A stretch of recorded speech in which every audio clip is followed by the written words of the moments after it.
everyone, welcome back to another quick and very interesting tutorial where in this quick tutorial I'm going to show you how you can solve the issue if your artifacts on your Claude on the Google Chrome browser is not showing or any other browser that you're using on your laptop. Now if you go to the artifacts and you're not able to see here anything or some white or blank page. Now in order to fix that, all you need to do is to just simply go to the settings.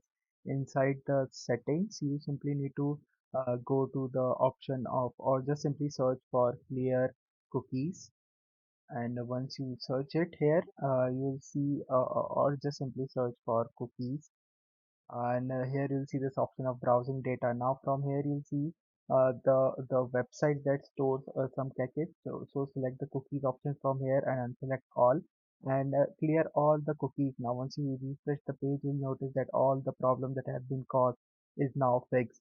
Alright, so that's it for this tutorial. I hope this video will be helpful for you. Make sure to hit the like button and subscribe button for more such helpful and interesting tutorials. See you in the next one. Take care.